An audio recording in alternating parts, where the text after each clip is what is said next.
72 நாள் கழிச்சு அண்ணன் புதுச்சேரியில் இறங்கியிருக்காரு. அது எதுக்காக நம்ம தெரிஞ்சுக்கணும்.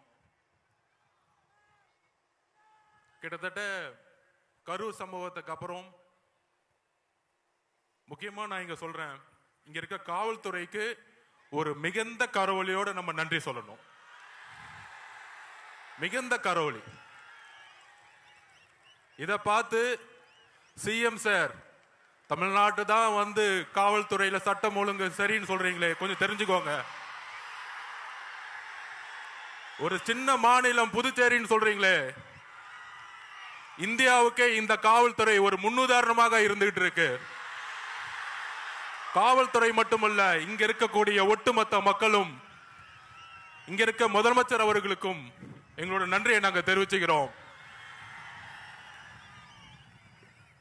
இப்படி ஒரு பாதுகாப்பையும், இப்படி ஒரு மக்கள் பாதுகாப்பையும் தமிழ்நாட்டில் இதுவரைக்கும் தமிழக வெற்றி கழகத்துடைய தலைவர் பயணத்தில் கொடுத்ததே கிடையாது. அதனால சிஎம் சார், உங்க அரசியல் எல்லாம் தூக்கி போட்டு தைரியமா தைரியமா எங்க அண்ணன் சொல்ற மாதிரி, எங்க தலைவர் விஜய் அவர்கள் சொல்ற மாதிரி, தில்லு இருந்தா தேர்தல்ல மோதுங்க.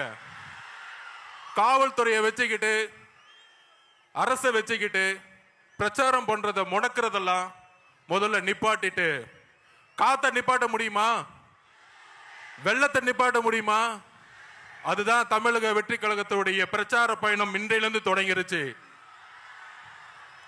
ஏன் புதுச்சேரி அப்படின்னு ஒரு கேள்வி இங்க இருக்க எதிர்கட்சிகள்லாம் சொல்லிட்டு இருந்தாங்க, என்ன புதுச்சேரிக்கு வராரு?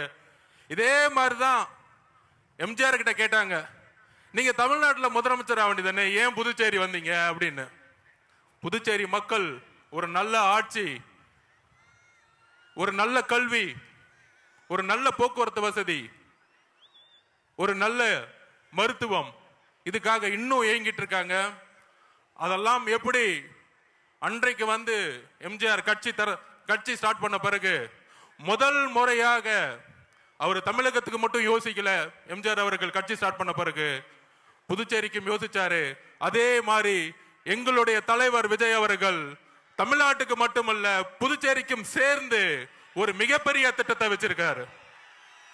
அந்த திட்டங்கள் என்ன அப்படின்னு தலைவர் வந்து இப்ப பேச போறாரு உங்க முன்னாடி. அவருடைய பேச்சுல அடுத்த 50 வருஷத்துக்கான புதுச்சேரியோடைய வரலாற்றை புதுசா எழுதப்படும் தமிழக வெற்றி கழகத்தின் மூலமா அதை நாங்க இது பதிவு பண்றோம். அதாவது ஃபர்ஸ்ட் ஒரு டோக்கன் போட்டு கூட்டத்தை மக்கள்ல விடணும்னு சொன்னாங்க. ஆனா இதே வந்து கிட்டத்தட்ட இங்க ஒரு 100 ஏக்கர் 200 ஏக்கர் தமிழக வெற்றி கழகத்தோட மாநாடு மதுரையில போட்டோம். எந்த கட்சியும் அந்த மாதிரி மாநாடு போட்டதில்லை. 500 ஏக்கர்ல மாநாடு போட்டோம்.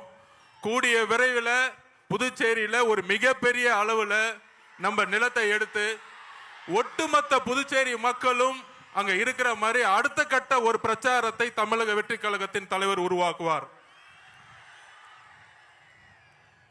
ஒரு பிரெஞ்சு காலனிலிருந்து புதுச்சேரி வந்து இன்றைக்கு நம்மளுடைய அடிப்படை தேவை கூட நம்ம வந்து கஷ்டப்பட்டு இருக்கோம். எல்லாத்துக்கும் தெரியும். மாற்றம் வருமா அப்படின்னு இங்க இருக்கக்கூடிய இளைஞர்களுடைய ஒவ்வொரு முகமும் தெரியுது. மாற்றம் வருமா? எங்களுக்கு ஒரு வேலை வாய்ப்பு கிடைக்குமா? எங்களுக்கு ஒரு சிறந்த கல்வி கிடைக்குமா அப்படின்னு ஏக்கம். இந்த ஏக்கம் தான் இவ்வளவு பெரிய மக்கள் கூட்டத்தை இங்க உருவாக்கி இருக்கு. கண்டிப்பாக மிகப்பெரிய எழுச்சி 1970 உருவான மாதிரி நம்மளுடைய தலைவர் வரக்கூடிய தேர்தலில் தமிழகத்தின் முதலமைச்சராக உருவாகி பாண்டிச்சேரியிலையும் தமிழக வெற்றி கழகத்தின் முதல்வரை உருவாக்கி ஒரு மிகப்பெரிய ஒரு புதிய விஷயத்தை உருவாக்குவாரு. அதுக்கான திட்டங்கள், அதுக்கான மேனிபெஸ்டோ கூடிய விரைவில் வந்து நீங்க பாப்பீங்க. அதுக்கான எழுச்சி பயணமா நம்ம வந்து இன்றையிலிருந்து புதுச்சேரி, தமிழகம் மட்டுமல்ல புதுச்சேரி மக்களோட தமிழக வெற்றி கழகம் ஒரு பயணத்தை தொடங்குறது.